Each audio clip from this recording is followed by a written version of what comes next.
أما بعد فأعوذ بالله من الشيطان الرجيم بسم الله الرحمن الرحيم ألف لام ميم ذلك الكتاب لا ريب فيه هدى للمتقين الذين يؤمنون بالغيب ويقيمون الصلاة ومما رزقناهم ينفقون والذين يؤمنون بما أنزل إليك وما أنزل من قبلك وبالآخرة هم يوقنون أولئك على هدى من ربهم وأولئك هم المفلحون وقال تعالى ومن أحسن قولا ممن دعا إلى الله وعمل صالحا وقال إنني من المسلمين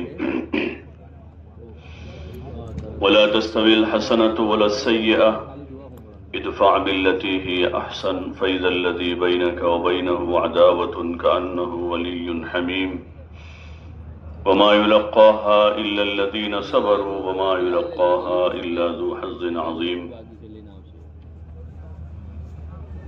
وقال تعالى قل هذه سبيلي أدعو إلى الله على بصيرة أنا ومن اتبعني وسبحان الله وما أنا من المشركين صدق اللہ العظیم۔ محترم دوست اور بزرگوں، 2 دن سے ہم سب یہاں پر جمع ہوئے ہیں۔ یہ ہمارا جمع ہونا جڑنا جو ہے وہ صرف اور صرف اللہ کے لیے،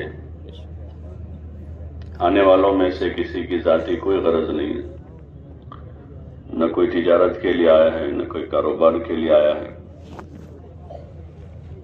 نہ سیر و سیاحت کی غرض تھی، صرف اور صرف اللہ کی نسبت پر بلایا گیا ہے اور سب جمع ہوئے ہیں۔ اللہ پاک اس جمع ہونے کو قبول فرمائے۔ ہمارے جو اجتماعات ہیں اور دین کی دعوت اور محنت ہے، اس کی بنیادی غرض ہی یہی ہے کہ ہمارا رجوع اور ہماری توجہ اللہ کی طرف ہو جائے، اس لیے کہ زندگی کا مقصد ہی یہی ہے۔ وما خلقت الجن والانس الا ليعبدون،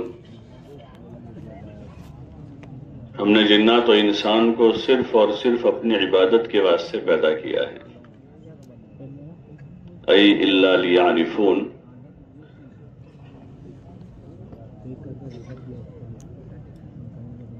تاکہ اللہ کو پہچان لیں۔ اسی واسطے ساری عبادتیں، ریاضتیں ہیں، نماز ہیں، ذکر ہیں، تلاوت ہیں، صدقہ خیرات ہیں، اور جو کچھ کام ہیں وہ سارے اسی واسطے ہیں کہ ان عملوں کے ذریعے سے ہم اللہ کا تقرب حاصل کریں، اللہ کا قرب حاصل کریں۔ لوگ دنیا میں قرب حاصل کرنے کی کوشش کرتے ہیں، مال والوں سے، ملک والوں سے، کرسی والوں سے، عہدہ والوں سے، ڈگری والوں سے، یا جن سے حاجتیں وابستہ ہیں ان کا قرب حاصل کرتے ہیں، اپنی حاجتوں کے واسطے، ضرورتوں کے واسطے، اپنے اغراض اور مقاصد کے واسطے۔ لیکن اصل جو ذات ہے جس کا قرب لیا جاوے، حاصل کیا جاوے، وہ اللہ کی ذات ہے، اور مقصد حیات بھی وہی ہے کہ ہم اپنے اللہ کو پہچانیں اور اس کے قریب ہو جائیں۔ وہ تو ہم سے بہت قریب ہیں، وَنَحْنُ أَقْرَبُ إِلَيْهِ مِنْ حَبْلِ الْوَرِيدِ، وہ تو شہ رگ جو بالکل آدمی سے سب سے زیادہ قریب ہے، اس رگ سے بھی زیادہ قریب ہے۔ دوری ہماری طرف سے ہوئی ہے، دوری جو ہے وہ ہماری طرف سے، کہ ہم دنیا کے ساز و سامان میں، اسباب میں، کام کاج میں، کاروبار میں، اپنی چاہتوں میں رہ کر اللہ سے ہم دور ہوئے، ورنہ وہ تو ہم سے قریب ہیں۔ وہ ہماری طرف متوجہ ہیں، اور ہم مقصد زندگی کو بھولے ہیں کہ اللہ تعالیٰ نے ہمیں اپنی عبادت و اطاعت کے واسطے پیدا کیا تھا، وہ ذہن سے نکل گیا ہے، اور ہر ایک نے اپنی زندگی کا کچھ مقصد بنا رکھا ہے، کسی نے کاروبار کو، کسی نے تجارت کو، کسی نے کھیل کود کو، کسی نے کھانے پینے کو، کسی نے پہننے اوڑھنے کو مقصد بنایا، تو اسی پر ساری توانائیاں لگ رہی ہیں، صبح شام رات دن وہی دھن ہے۔ حالانکہ یہ تو ضروریات زندگی ہیں، کھانا پینا پہننا اوڑھنا، روٹی کپڑا مکان کہتے ہیں، روٹی کپڑا مکان بنیادی ضرورت ہے وہ، لیکن مقصد حیات جو ہے وہ عبادت و اطاعت ہے۔ زندگی پوری عبادت اور اطاعت کے ساتھ گزر رہی ہو، پوری زندگی، اور عبادت اطاعت کی ایسی مشق ہو جاوے کہ ہماری ضرورتوں کا پورا کرنا بھی عبادت بن جائے۔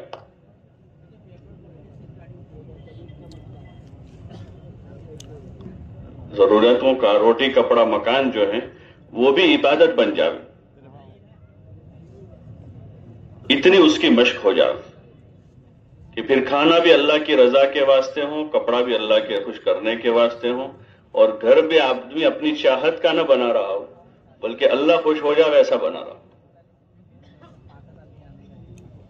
اور کاروبار بھی آدمی مالدار بننے کے لیے نہ کر رہا ہو بلکہ اللہ کو راضی کرنے کے واسطے کر رہا ہو۔ امام غزالی رحمۃ اللہ نے لکھا ہے کہ تجارت بھی عبادت، شرط ہے کہ اس کے شرائط کے ساتھ۔ نماز عبادت ہے لیکن کب؟ جب وضو کے ساتھ پڑھے تو عبادت بنے گی، وضو کے ساتھ پڑھے، اس کے وقت پر پڑھے، قبلہ رو ہو کر پڑھے، پاکی کی حالت میں پڑھے، جگہ پاک ہو پڑھے، تو عبادت ہوگی، ورنہ وہ نماز تھوڑی ہوگی۔ ایسے تجارت عبادت ہوگی کب ہوگی؟ جب اس کے جو شرائط ہے، جیسے نماز کے شرائط کے ساتھ نماز ہوتی ہے، ایسے تجارت کے شرائط کے ساتھ تجارت ہے، تو وہ تجارت عبادت ہو جائے گی، اور آدمی تجارت کرتے ہوئے بھی اللہ کو پالے گا۔ ان تاجروں کا تذکرہ کیا اللہ پاک نے کلام پاک میں، رجال لا تلہیہم تجارت ولا بیع عن ذکر اللہ وإقام الصلاة وإيتاء الزکاة یخافون یوما تتقلب فیہ القلوب والابصار، کہ یہ ایسے مرد ہیں، ان کو مرد کہا اللہ نے، ان کو کیا کہا کہ یہ مرد ہیں۔ مرد وہ نہیں جو کمزوروں کے سامنے آستین چڑھا کے محلے میں روزانہ لڑائی کرتا پھرا، گھر میں بیوی بچوں کو دباتا رہے، کہ مرد یہ ہیں، رجال یہ مرد ہیں، مرد کون ہے وہ؟ لا تلہیہم تجارت ولا بیع عن ذکر اللہ، کہ ان کو ان کی تجارت اور ان کا خرید و فروخت اللہ کے ذکر سے، نماز قائم کرنے سے، زکوٰۃ ادا کرنے سے غفلت میں نہیں ڈالتا، کہ وہ تجارت کو شرائط کے ساتھ کرتے ہیں، نماز پڑھتے ہیں، زکوٰۃ ادا کرتے ہیں،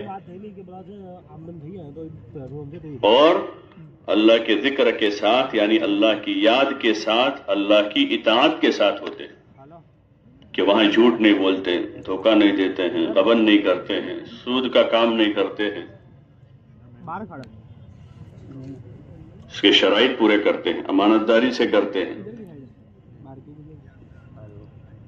ایسے تاجروں کو مرد کہا، یہ مرد ہیں۔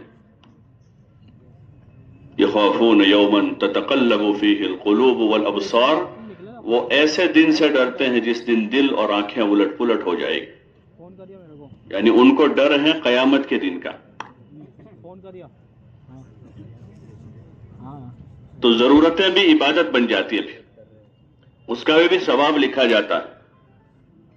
آدمی سوتا ہوا ہے لیکن وہ عبادت میں ہے، ضرورت پوری کر رہا ہے، لیکن قواعد شرائط کے ساتھ سویا ہے، غفلت کے ساتھ نہیں سویا ہے، گناہ کر کے نہیں سویا ہے، اور آگے اٹھ کر گناہ کرنے کی نیت سے نہیں سویا ہے، بلکہ اٹھ کر فجر پڑھنے کی نیت سے سویا ہے، عشاء پڑھ کے سویا ہے۔ حدیث میں آتا ہے یہ 2 نمازیں جس نے با جماعت ادا کر لی پوری رات عبادت کا ثواب ملے گا، چاہے وہ سوتا رہے۔ سونا عبادت ہو گیا، آدمی کا کھانا عبادت ہو جاتا ہے، لیکن قواعد شرائط کے ساتھ کھایا ہے، حلال کھانا کھایا ہے، پاک مال کھایا ہے، اور کھا کر جو طاقت قوت بنے گی اس سے نیت اچھی ہے، اللہ کی عبادت کرنے کی نیت ہے، مخلوق خدا کی خدمت کرنے کی نیت ہے، گناہ کرنے کی نہیں کہ کھا کر جو طاقت ملے گی شام کو اچھا پیٹ بھر کے کھا کر جا کر بازار میں بیٹھ کے گناہ کریں گے کہ وہ کھانا عبادت نہیں ہوگا، بلکہ نیت یہ ہے کہ کھانا کھا کے جو طاقت حاصل ہوگی، جو قوت ملے گی، اس قوت کو اللہ کی عبادت اطاعت میں لگاؤں گا، تو پھر یہ کھانا بھی عبادت ہوگا۔ آدمی مال کما رہا ہے تو اس نیت سے کما رہا ہے کہ جو کماؤں گا اس کو اللہ کی مرضی پر لگاؤں، اپنی مرضی پر نہیں، غلام کی کوئی مرضی نہیں ہوتی۔ آپ نے دکان پر نوکر رکھا ہے تو آپ کا جو مال وہ خرچ کرے گا، جمع کرے گا، وہ اس اپنی مرضی سے نہیں کرے گا، آپ کا نوکر ہے، آپ کے کاؤنٹر سنبھالتا ہے، وہ روزانہ وہ لاکھوں روپے گنتا ہے، لیکن وہ خود مختار نہیں ہے ان پیسوں میں۔ مہینے 2 مہینے 6 مہینے 10 مہینے اس پر خوب بھروسہ کیا مالک نے، اگر وہ اپنی مرضی سے ٹرن اوور شروع کرے گا تو مالک رکھے گا اس کو؟ بولو نا کہ نہیں، اپنی مرضی کا دخل نہیں ہوگا اس کا، وہ یہاں نوکر ہے، وہ پیسے پکڑے گا، رکھے گا، اٹھائے گا، گنے گا، دے گا، لے گا، لیکن وہ پیسے اس کے ہیں، اس کے مالک کے ہیں، وہ اس کا مالک نہیں۔ ایسے ہمارے پاس جو نعمتیں ہیں، چاہے مال ہے، زمین ہے، جاگیر ہے، تندرست جسم ہے، اس کی صحت ہے، یہ ہمارا ذاتی نہیں ہے، یہ سب سے بڑا دھوکہ ہے دنیا میں، سب سے بڑا دھوکہ ہے، اور یہ دھوکہ عام ہے کہ میرا ہے۔ ایک عارضی ملکیت اس کو کہیں گے، ایک عارضی ملکیت ہے، وہ اللہ کی طرف سے دی گئی ہے اس کو، اور اس میں آزمائش کے لیے دیا ہے۔ مال اولاد کو اللہ پاک نے آزمائش کا ذریعہ بتایا، انما اموالکم واولادکم فتنہ، کہ تمہارا مال و اولاد تمہارے لیے آزمائش ہے، اور زبردست آزمائش ہے، جس کے پاس جتنا زیادہ ہے اس کی زیادہ آزمائش ہے۔ ایک طرف مال اللہ کا فضل ہے بڑا، اولاد اللہ کا فضل ہے، رحمت ہے، لیکن ویسے ہی وہ بڑی آزمائش بھی ہے کہ اگر اس مال اولاد میں اللہ کے حکم کو پورا کر لیا ہے تو بہت بڑے نفع کا ذریعہ ہے، تو اس مال سے آدمی اپنی آخرت بنا لے گا۔ حضرت عثمان رضی اللہ عنہ تھے، عبد الرحمن ابن عوف رضی اللہ تعالیٰ عنہ تھے، ابوبکر صدیق رضی اللہ تعالیٰ عنہ تھے، اور بھی کچھ صحابہ تھے،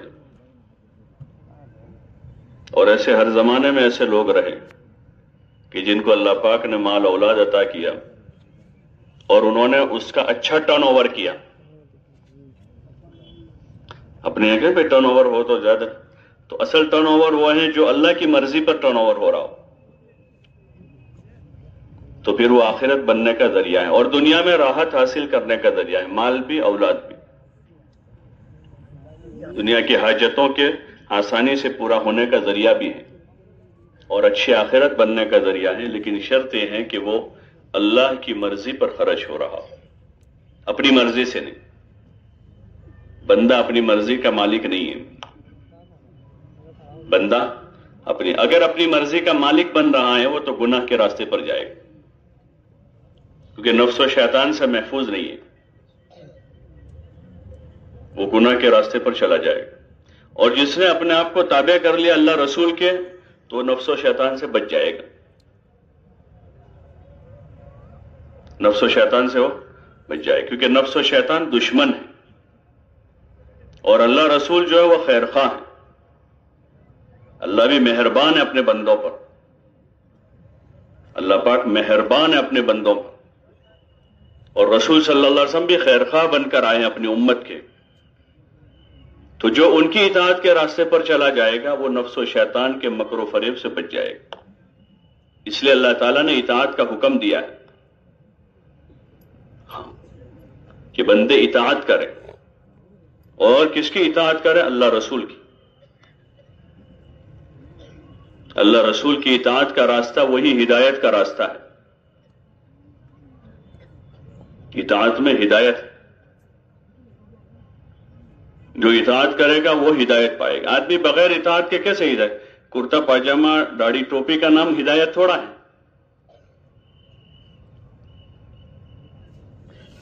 آدمی نے کرتا پہنا، پاجامہ پہنا، وہ ظاہری ایک شکل ہے، شروعات ہے، ایک ابتدا ہے، وہ تکمیل نہیں ہے.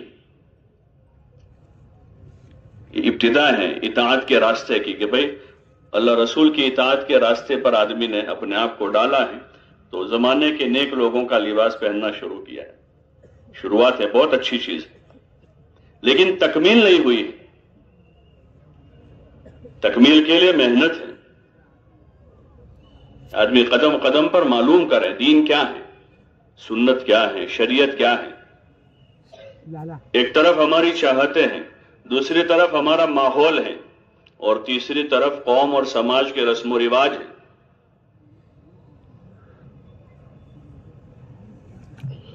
ان سارے بندھنوں سے نکل کر ایک اللہ کی اور رسول صلی اللہ علیہ وسلم کی اطاعت میں آنا، تو پھر یہ آدمی ہدایت کے راستے پر چڑھا ہے.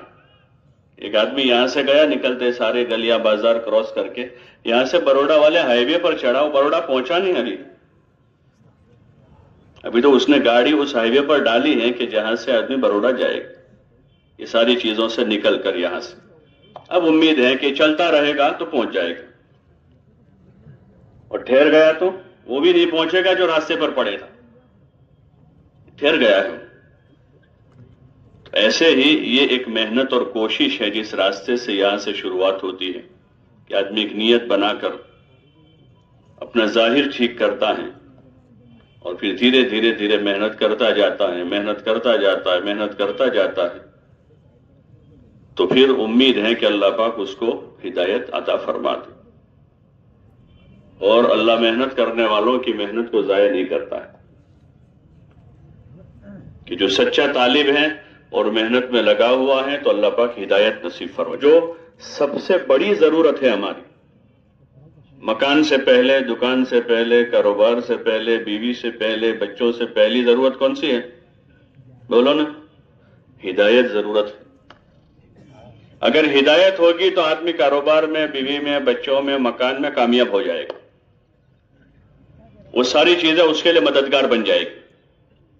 اس کی بیوی اس کی مددگار بن جائے گی، کاروبار اس کا مددگار ہو جائے گا. اور ہدایت نہیں اور یہ چیزیں آئے گی تو پھر یہی چیزیں سخت آزمائش کا ذریعہ بن جائے گی، جیسے اس وقت ہو رہا ہے. سخت آزمائش کا ذریعہ ہے ساری چیزیں، کہ انہی چیزوں میں آدمی الجھ کر اللہ کو بھول رہا ہے. شادی تو ابھی ہوتے ہوتی رشتہ ہوا، وہیں سے رسول صلی اللہ علیہ وسلم کو بھولا ہے اور اللہ کو بھولا ہوا ہے. مال تو ابھی بعد میں آئے گا، ابھی تو تجارت کی شروعات کی ہے، لیکن تجارت کے مسئلے پتہ نہیں ہے، اس لیے اللہ رسول کو بھولا ہوا ہے. اولاد تو ابھی بعد میں آئے گی، لیکن اولاد کی تربیت کا علم نہیں ہے اور ان کی پیدائش کے مقصد کا پتہ ہی نہیں ہے، تو آدمی ابھی سے نافرمانی کے راستے پر ہے کہ جذبات کچھ اور بنائے ہوئے. شادی کرنے میں کچھ جذبات ہیں، بچے پیدا ہوتے ہیں تو جذبات پتہ نہیں کیا کیا ہیں. الگ الگ قسم کے لوگ ہوتے ہیں، الگ الگ جذبات ہیں اندر کہ ان بچوں سے کیا لینا ہے، بچوں کے راستے سے کیا وصول کرنا، کیا حاصل کرنا ہے. جذبات کچھ اور ہے کہ ماحول وہی ہے. اس ماحول میں تعلیم نہیں ہے، ماحول میں تربیت نہیں ہے، تو خواہشات کے ہی جذبات. نکاح کرنے والے بہت کم ملیں گے وہ جو اس نیت سے نکاح کر رہے ہوں کہ ہمارے ایمان کی حفاظت ہو جائے، اس لیے نکاح کر رہا ہوں، اللہ کا حکم ہے اس لیے شادی کر رہا ہوں. ایسی نیت سے کر رہا ہوں کہ اللہ کا حکم ہے، ایمان کی حفاظت کا ذریعہ ہے، انبیاء کی سنت ہے، اس لیے نکاح کر رہا ہوں. یہی مقصد ہے اور کوئی نہیں.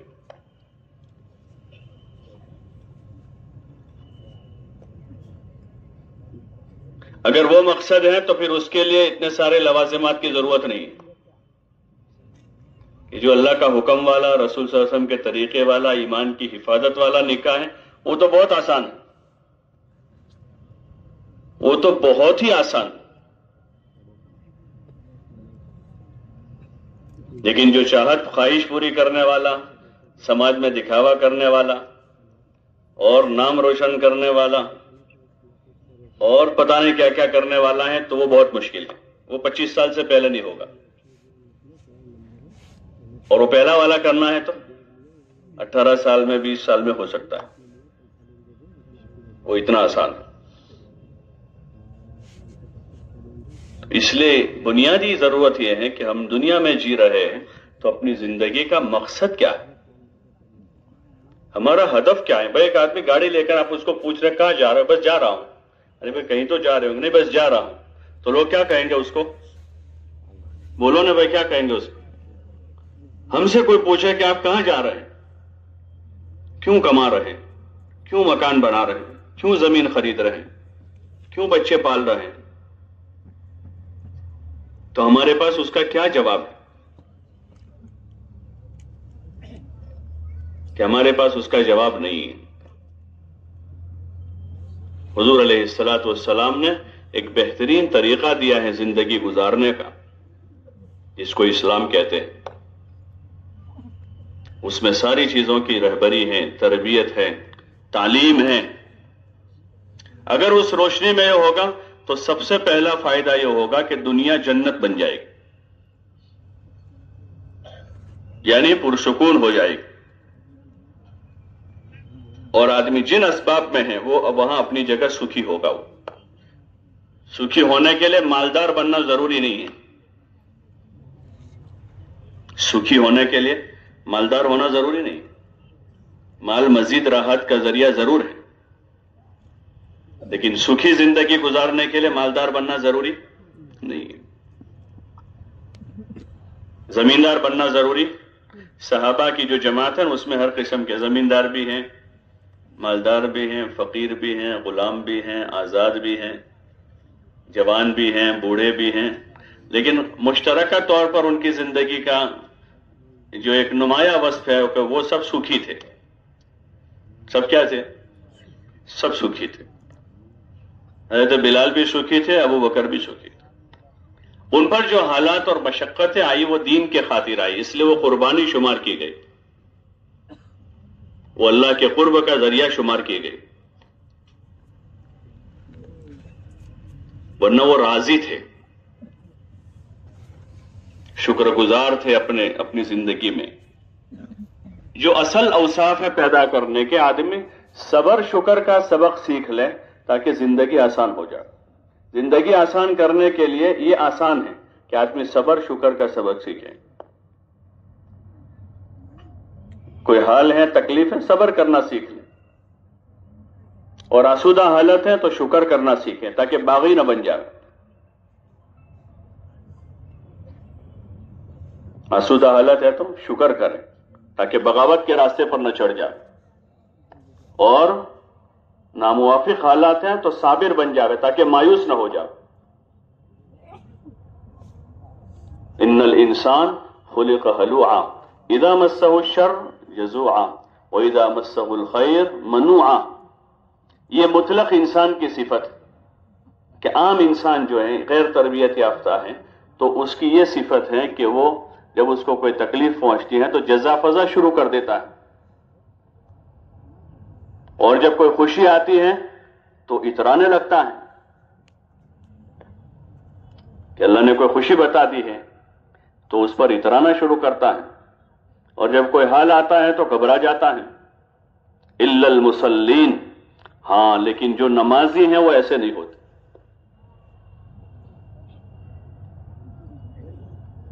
جو نماز پڑھنے والے لوگ ہیں وہ ایسے نہیں ہوتے کہ وہ صبر کرنے والے ہوتے ہیں اور شکر کرنے والے ہوتے ہیں. یہ ایمان کی صفتیں ہیں. یہ بھی صفتیں پیدا ہوگی تو پھر آدمی کی ہر حال میں زندگی اچھی ہوگی، ہر حال میں وہ اچھائی پر ہوگا. اور ہر حال میں اللہ کا حکم پورا کرتا رہے، جزا فضا نہیں کرے گا، صبر کرے گا، اور پریشان نہیں ہوگا کسی کی دنیا دیکھ کر، کسی کا مال دیکھ کر، کسی کی گاڑی دیکھ کر، کسی کا بنگلہ دیکھ کر، کسی کی اولاد دیکھ کر۔ اپنے پاس جو ہے اس پر وہ شکر کرے گا، اور جو چیز نہیں ہے اس پر صبر کرے گا۔ یہ سب سے آسان ہے،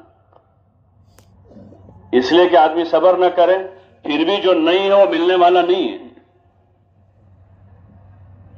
ایک آدمی کے پاس کوئی چیز نہیں ہے اور وہ بے صبرا ہو جاوے، اس کی شکایتیں شروع کر دیں، تو کیا 10 20 25 50 آدمیوں کو کہنے سے وہ چیز مل جائے گی اس کو؟ ارے بھائی مل جائے گی، کہ وہ چیز تو ملنے ہی والی نہیں، کیونکہ اوپر سے لکھی ہوئی نہیں ہے وہ، اور جو چیز اوپر سے لکھی ہوئی ہے اس کو کوئی روکنے والا نہیں ہے۔ تو اس لیے اس کا سبق پڑھایا کہ صبر کرے، بے صبرا نہ ہو جائے، اور قناعت کر لے جو ہے اس پر، اسی کو غنیمت سمجھ لے کہ پیسہ نہیں ہے، تندرستی ہے میرے پاس۔ کہ آدمی یہ امید کرتا ہے کہ میرے پاس پیسے ہو تو میں صدقہ کروں، خیرات کروں، حج کروں، عمرے کروں۔ تندرستی ہے تو 5 نمازیں پڑھ لیں، کہ باجماعت تکبیر اللہ کے ساتھ پڑھ لیں 5 نمازیں۔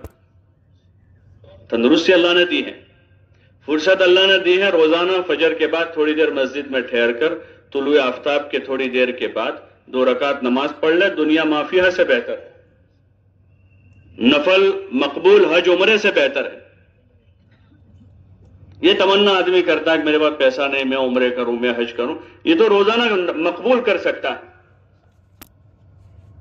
روزانہ مقبول حج عمرہ کر سکتا ہے۔ جس کے پاس روپیہ بھی نہیں ہے اس کا اجر لے سکتا ہے وہ، کہ روزانہ فجر بعد جو ہے ٹھہر جائے مسجد میں تھوڑی دیر، اور جب طلوع ہو جائے اچھی طرح سے سورج، 2 رکعت پڑھے، حدیث میں آتا ہے مقبول حج عمرے کا ثواب ملے گا۔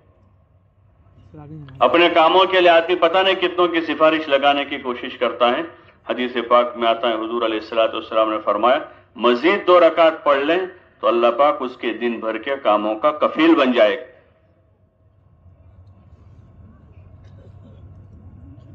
کلیکٹر کے پیون نے کہہ دیا ہو کہ تم آ جانا، میں صاحب کو بات کر لوں گا، تو آدمی مطمئن ہو جاتا ہے،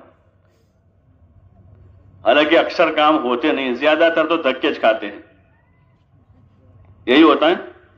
اور پھر 10 20 دھکے کھانے کے بعد کبھی ہو جاتا ہے، تو آدمی کیا اصل میں اپنا تعلق تھا نا اس کے ساتھ، اس نے کروا دیا، وہ کروا دیا، تمہارا پہلے دن ہو جاتا، اوپر سے آرڈر نہیں تھا اس وقت تک، ابھی برسوں کی فائلیں 2 سال سے اٹکی ہوئی ہے، بہت تعلقات بھی ہیں، پیسے بھی ہیں، 2 سال ہو گئے، 3 سال ہو گئے، 5 سال ہو گئے، 10 سال، اور بعضوں کے تو ابا گئے، دادا گئے، ابا گئے، بیٹے آئے، ابھی تک فائلیں وہی کے وہی۔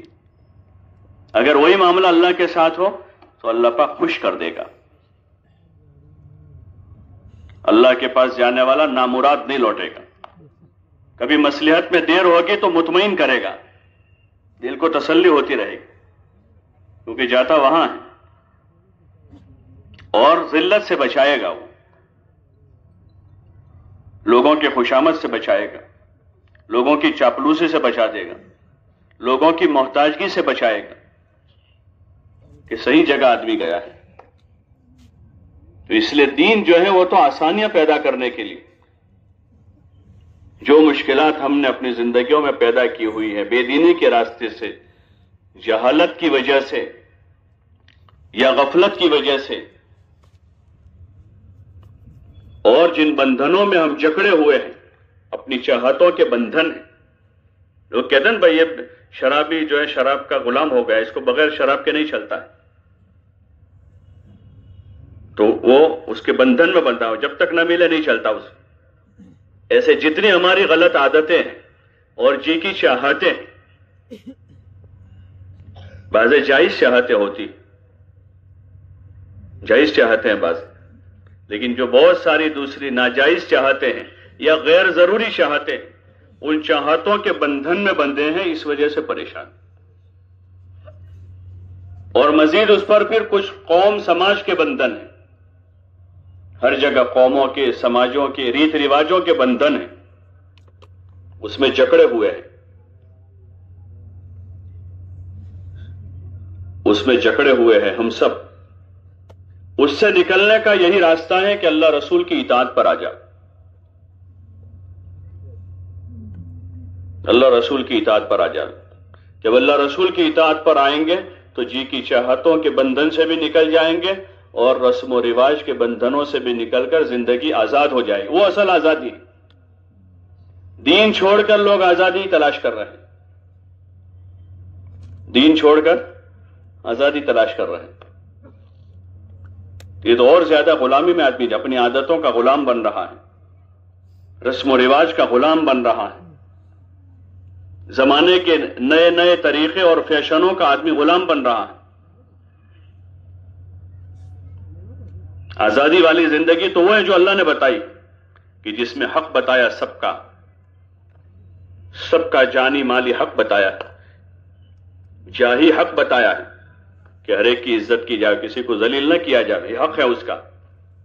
غیبت نہیں کی جائے مسلمان کی، اس کا حق ہے کہ اس کی غیبت نہ کی جائے، اس کی پیچھے برائی نہ ہو، کسی کی چغلی نہ ہو، کسی کا تجسس نہ ہو۔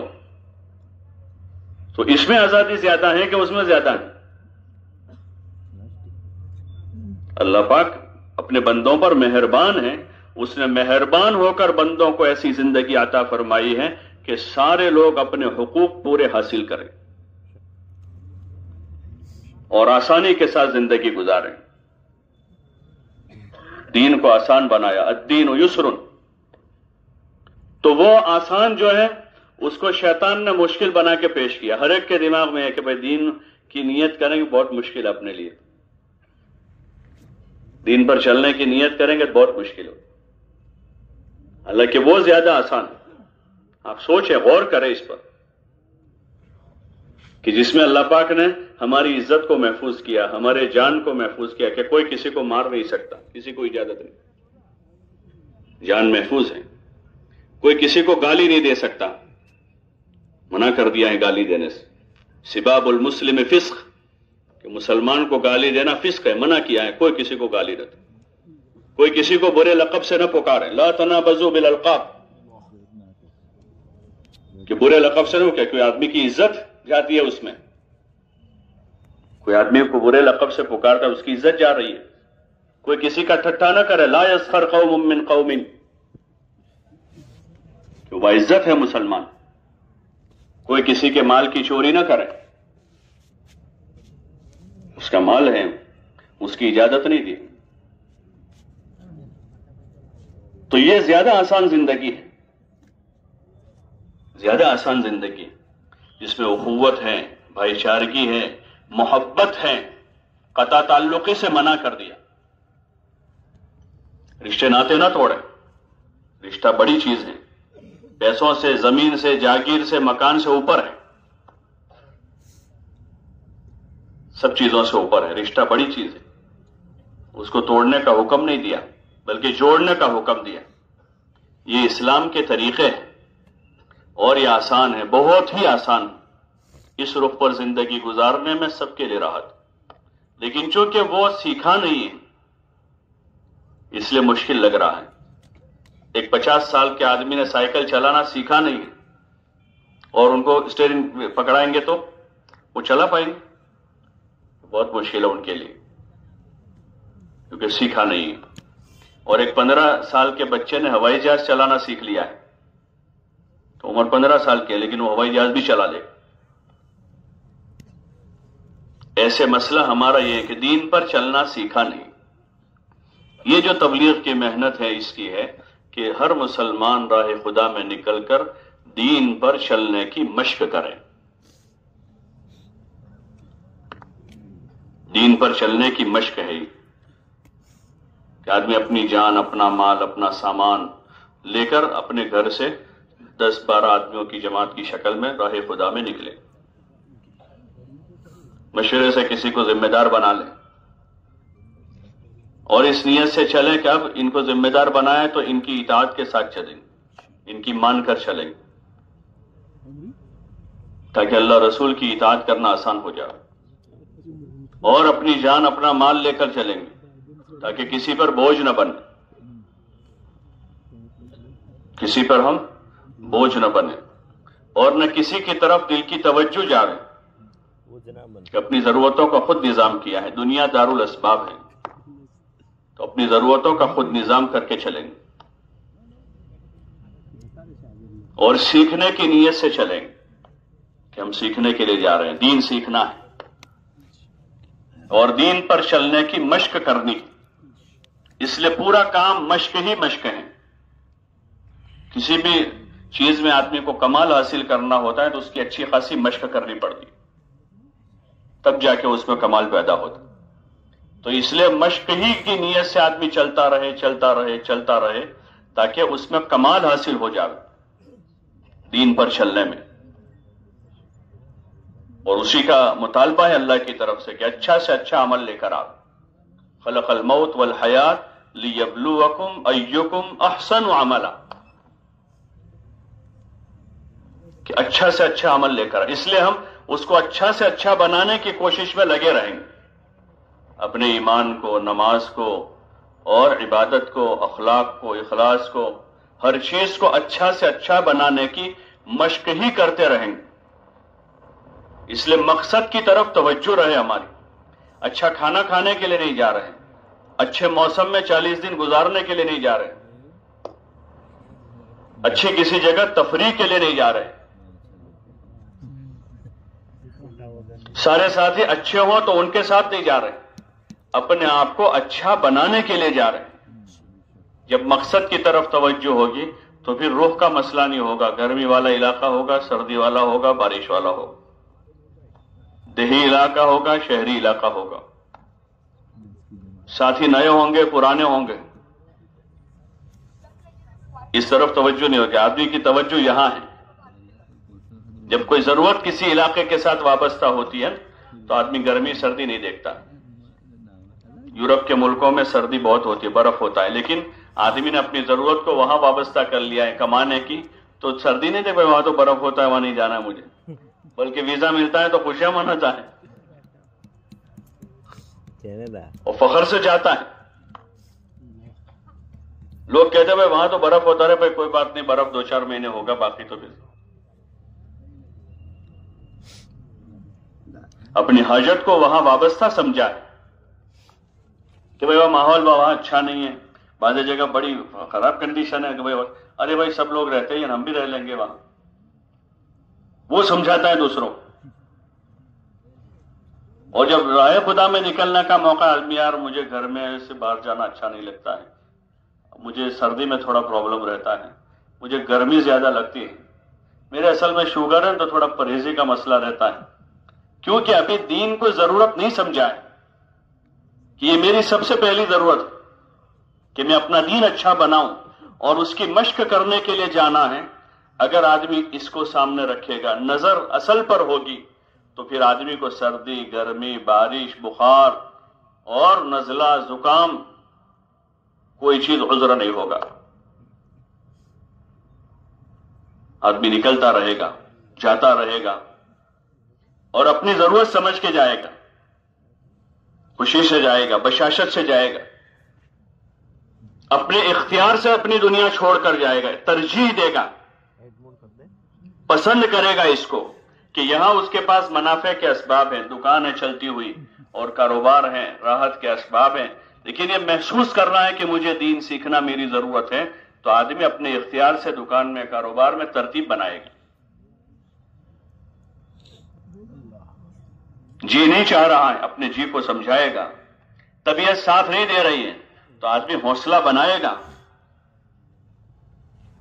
کہ میری بہت بڑی ضرورت ہے دین سیکھنا، اور وہ دین آخرت میں تو کام لگے گا، اس سے پہلے دنیا میں کام لگے گا، کہ جب دین آئے گا زندگی میں تو زندگی آسان ہو جائے گی،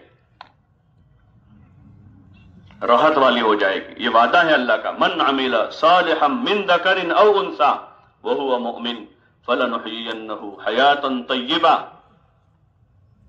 جو بھی اچھا عمل کرے، مرد ہو یا عورت ہو، ایمان کے ساتھ، تو ہم ان کو خوشگوار زندگی عطا فرما دیں گے۔ تو پہلا فائدہ یہ ہوگا کہ دنیا اچھی ہو جائے گی. اس لیے اس وقت جو حضرات جا رہے ہیں اللہ پاک ان کے جانے کو مبارک کرے، ان کے سفر کو آسان فرماوے اور قبول فرماوے.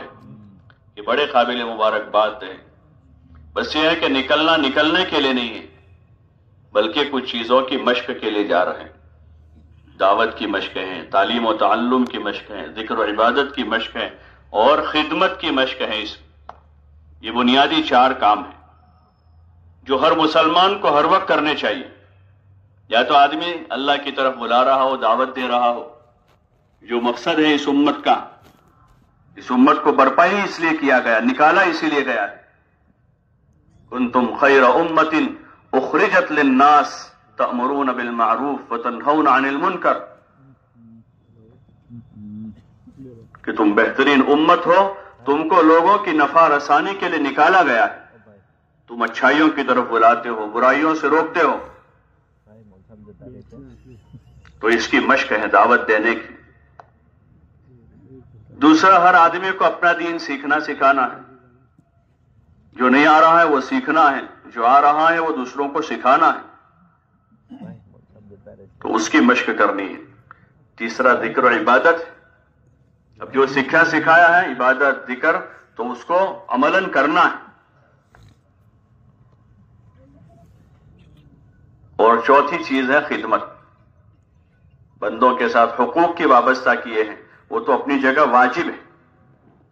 جو اللہ کی طرف سے متعینہ حقوق ہیں، بیوی، بچے، بھائی بہن، والدین، رشتہ دار، پڑوسی، عام خاص الگ الگ قسم کے حقوق ہیں. بعض ہر وقت رہتے ہیں، بعض حق وقتی ہوتے ہیں، عارضی ہوتے ہیں، اس کے مسائل ہیں. لیکن چونکہ اس کا جذبہ ہی نہیں اندر، تو آدمی کیسے کرے گا؟ تو خدمت کی مشق کرے. عام سے عام مسلمان کی خدمت کرنا سیکھے. جو عبادت ہے، جس میں ثواب اور اجر ہے، اور دنیا میں محبوبیت کا ذریعہ ہے لوگوں کے درمیان میں. آدمی کی جو محبوبیت کا ذریعہ ہے خدمت ہے، اور عبادت بھی ہے وہ. لیکن اس وقت کا جو ماحول ہے اس میں خدمت عیب بن گیا. کیا بن گیا؟ عیب ہے یا بوجھ ہے. جس کو اللہ نے 2 پیسے دیے تو اپنے باپ کی خدمت کے لیے بھی نوکر رکھتا ہے، اور فخر سے کہتے ہیں 5000 نو مانس راکھے اسے اپنے باوا کی خدمت ماٹے. اس کے لیے تو سعادت تھی کہ وہ خود اپنے باپ کی خدمت کرتا. یہ سعادت ہے. ماں کی خدمت آدمی خود کرتا. یہ کس کو یہ موقع ملے گا؟ یہ ماں چلی جائے گی پھر کہاں سے لائے گا؟ جو سعادت کے کام تھے، جو آدمی کے سعادت کے کام تھے، جو دنیا اور آخرت میں دنیا کی عزت اور آخرت میں بڑے مرتبوں کا جو ذریعہ تھا خدمت، کہ اپنی ماں کی آدمی کی خدمت کرتا، باپ کی خدمت کرتا، اور ماں باپ نہیں تو اس عمر کے دادا دادی، نانا نانی، خالہ خالو کو تلاش کرتا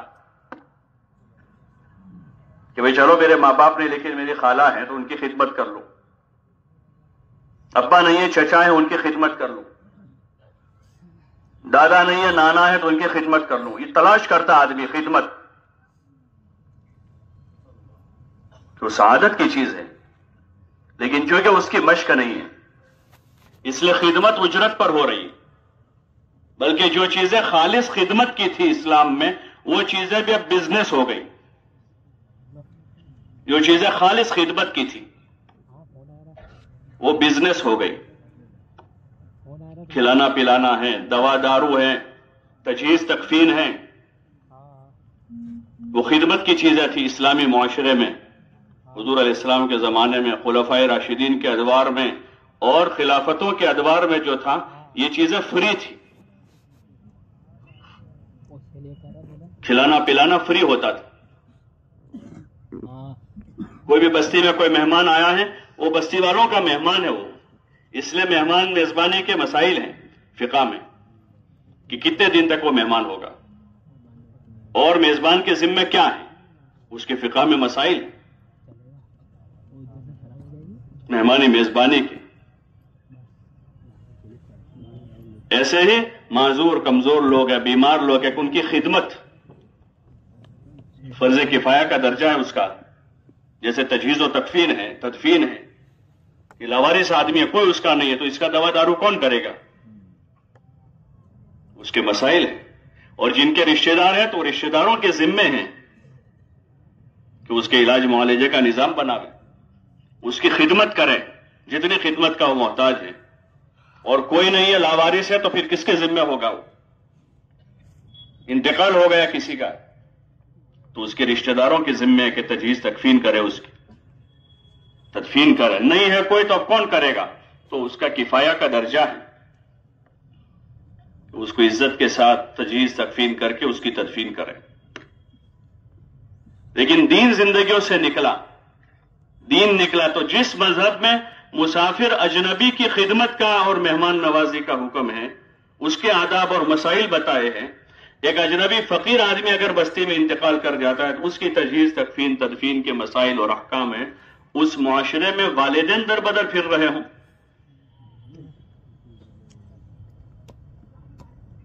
اس معاشرے میں قریبی رشتہ دار جو ہے وہ خدمت کے محتاج ہو کر ان کا کوئی خدمت کرنے والا نہ ہو، یہ اس کی مشق ہے۔ جماعت میں عبادت کی مشق ہے، دعوت کی مشق ہے، خدمت کی مشق ہے، یہ 4 بنیادی کام ہیں جن کاموں کو جا کر سیکھنا سمجھنا ہے، اس کا طریقہ معلوم کرنا ہے اور اس کی عملی مشق کرنی ہے تاکہ اچھی سے اچھی عبادت کرنے والے بن جائیں۔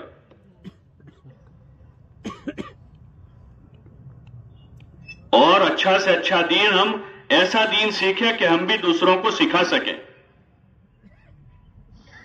ایسا ہم سیکھیں کہ ہم سکھا سکیں، اور خالی خیالی نہیں کہ ایسا لگتا ہے ہو سکتا ہے ایسا ہو، ایسا نہیں، بلکہ پکا کہ یہ یہاں سے یہاں تک چہرہ دھونا یہ فرض ہے، اتنے ہاتھ دھونا فرض ہے، اور 1/4 سر کا مسا، اور یہ اتنے پیر دھونا یہ فرض ہے۔ ہو سکتا ہے نا، یہی ہے،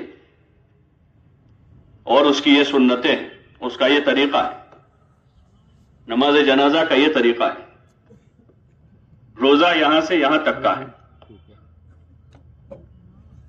جتنے دین پر ہمیں عمل کرنا ہے وہ اتنا ہمیں یاد ہو آ رہا ہو کہ ہم دوسرے مسلمان کو سکھا سکیں۔ یہی طریقہ تھا حضور پاک صلی اللہ علیہ وسلم کے زمانے میں، جو آپ صلی اللہ علیہ وسلم سے سیکھتے تھے، گھر جا کر بھی بچوں کو، اپنے رشتہ داروں کو، اپنے خاندان کو، اپنے قبیلوں کو وہ سکھاتے تھے۔ آنے والے جو مہمان مدینہ منورہ میں آتے تھے تو ان کو کھلاتے پلاتے تھے اور ان کو دین سکھاتے تھے، وہ دونوں پہلو تھے۔ ہمارے عرف میں صرف مہمان نوازی اتنی رہ گئی ہے، رہی تو اتنی رہ گئی ہے کہ مہمان آیا ہے تو مہمان کو کھلانا پلانا گھمانا پھرانا۔ مہمان نماز نہیں پڑھتا تو 2 باتیں اس کو کہہ کر بھائی ہم یہ ہو کہ ہمارے گھر آیا یہاں سے نماز لے کر جائے۔ وہ مہمان میں فسق و فجور ہے، ہمارے گھر 3 دن ٹھہرا ہے، لاؤ اس کا ہم ذہن بناوے کہ اس کا فسق و فجور دور ہو جاوے اور یہاں سے توبہ کر کے جاوے۔ مدینہ میں جو لوگ باہر سے آتے تھے وہ مدینہ کے ماحول سے، ان کے گھروں کا، ان کے محلے کا، ان کی بستی کا اور ان کی مسجد کا ماحول ایسا تھا کہ وہ اگر ان کے پاس اسلام نہیں تو اسلام لے کر جاتے تھے۔ اسلام ہے، جہالت ہے، علم لے کر جاتے تھے۔ خاندان اور قوموں کے رسم و رواج کے ساتھ آئے ہیں، یہاں سے حضور کی سنت لے کر جاتے تھے۔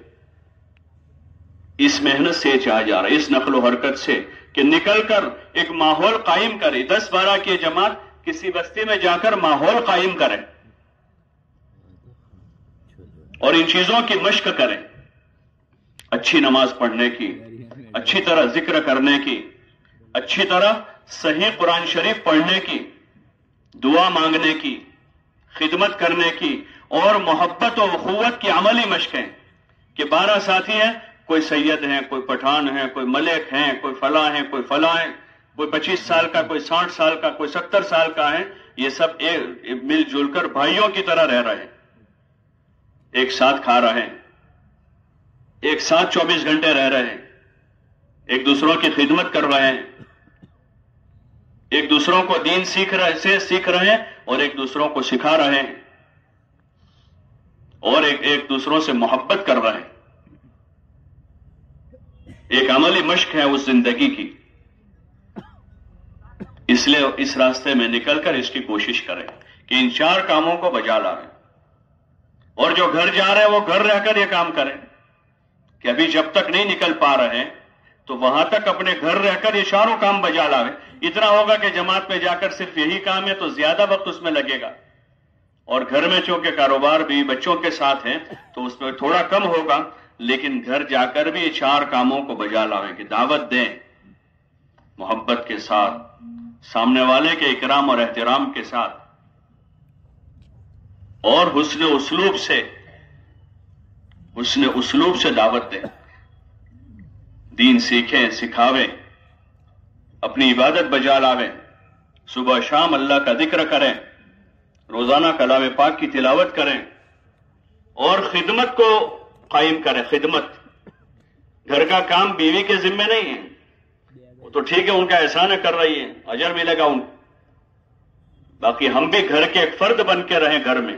حضور پاک صلی اللہ علیہ وسلم کے بارے میں حضرت عائشہ رضی اللہ عنہ فرماتے کہ آپ علیہ الصلوۃ والسلام ہمارے گھر میں آٹا گوندھ دیتے تھے. مہمان آتے تھے تو مہمانوں کی خدمت آپ خود اپنے ہاتھوں سے کرتے تھے. آپ کا جوتا پھٹ جاتا تھا تو اس کو خود ہی گانٹھ لیتے تھے. آپ بکریوں کا دودھ نکال لیتے تھے. گھر کے فرد بن کر رہ رہے, حالانکہ آپ امام الانبیاء ہیں, آپ سب سے بڑے آدمی ہیں, سید البشر ہیں اور امام الانبیاء ہیں, لیکن آپ اپنے گھر میں گھر کے ایک فرد بن کے رہ رہے ہیں. کوئی اپنی نمایاں شان نہیں بنائی, حالانکہ آپ کی شان بہت بڑی ہے. وَرَفَعْنَا لَكَ ذِكْرَكَ, آپ کی شان بہت بلند ہے,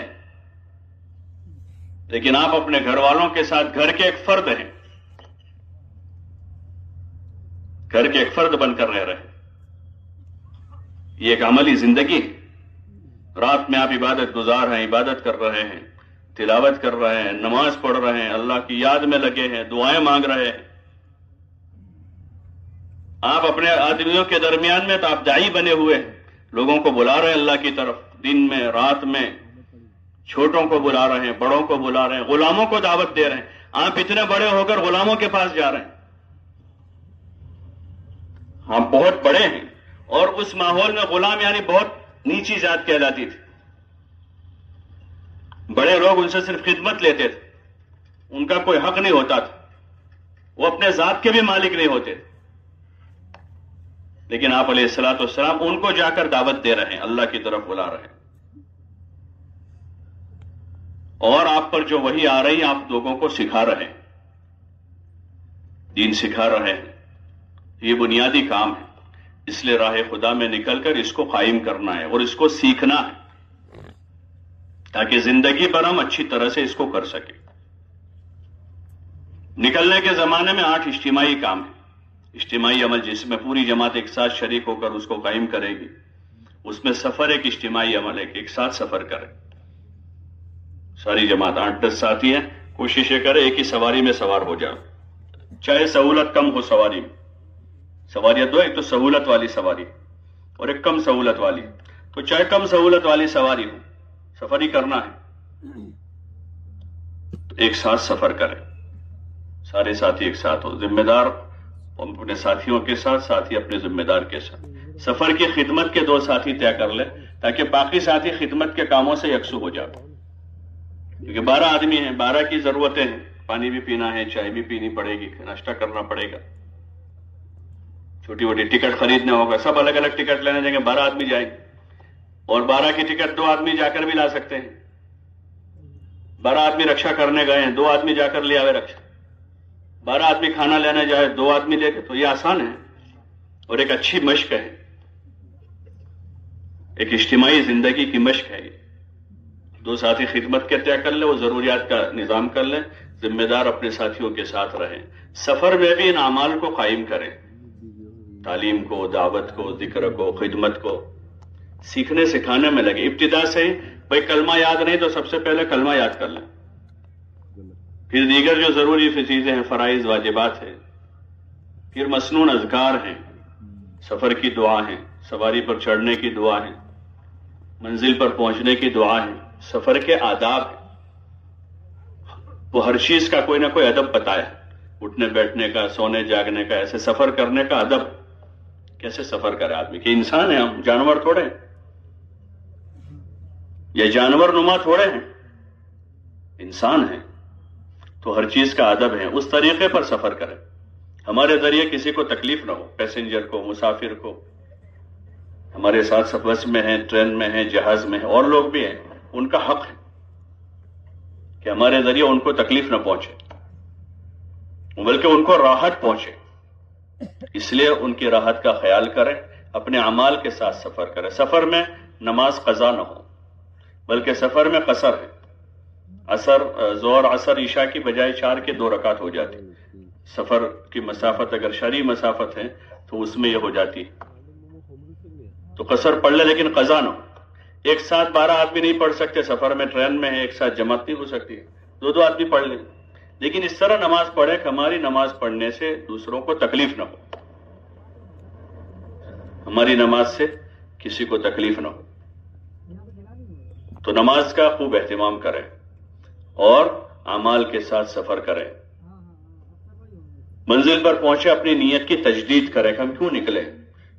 شیطان رگوں میں گھومتا ہے اندر کہ ایسے تو بڑی اچھی نیت سے نکلے، لیکن وہاں جا کر ٹرین میں بیٹھے اور پیسنجر میں ملے کہ تم کہاں جا رہے ہو، تو کہ ہم گھومنے جا رہے ہیں۔ کہاں جا رہے ہیں گھومنے؟ آپ جہاں جا رہے ہیں وہیں وہ بھی جا رہے ہیں۔ تو آپ کی یہاں سے تو نیت جماعت میں جانے کی تھی، لیکن انہوں نے سنایا وہاں پر تو فلاں جگہ بہت بڑا تاریخی قلعہ ہے، اور فلاں جگہ پر وہاں پر تو ایک سمندر ہے، اور وہاں فلاں جگہ پر جو ہے نا بہت خوبصورت میوزیم ہے۔ اب آپ کی نیت دھیرے دھیرے اندر سے بدل رہی ہے۔ نیت کیا ہو رہی ہے؟ اس وقت فوراً کہیں کہ ہم قلعہ دیکھنے نہیں جا رہے، اپنے آپ سے کہیں میوزیم دیکھنے نہیں جا رہے، اور سمندر دیکھنے، ہم تو اللہ کے راستے میں دین پر چلنے کی مشق کرنے کے لیے جا رہے ہیں، اور پوری امت دین پر چلنے والی بنے اس کی محنت کے لیے جا رہے ہیں۔ اپنی نیت کی تجدید کرے فوراً، ہاں، ورنہ شیطان آئے گا دوسرے راستے سے، پھر کوئی حافظ صاحب ہوں گے، کوئی ذرا جاننے والے ہوں، کہیں گے اللہ نے قرآن میں کہا ہے سیرو فی الارض،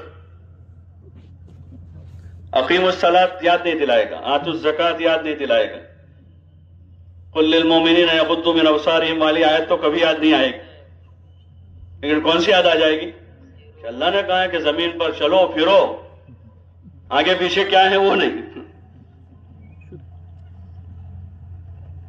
تو اس لیے اپنی نیت کو محفوظ رکھیں، وہاں اتریں، نیت کی تجدید کریں کہ بھئی کیوں آئے ہم کو اللہ نے نکالا، یہاں سے بھی زیادہ سے زیادہ لوگ رہے خدا میں نکل کر دین سیکھیں، اس کی محنت کریں گے، اور پھر اپنا سامان دیکھ لیں، موقع کے حساب سے تھوڑی دعا کر لیں، اللہ کی مدد شامل حال کریں۔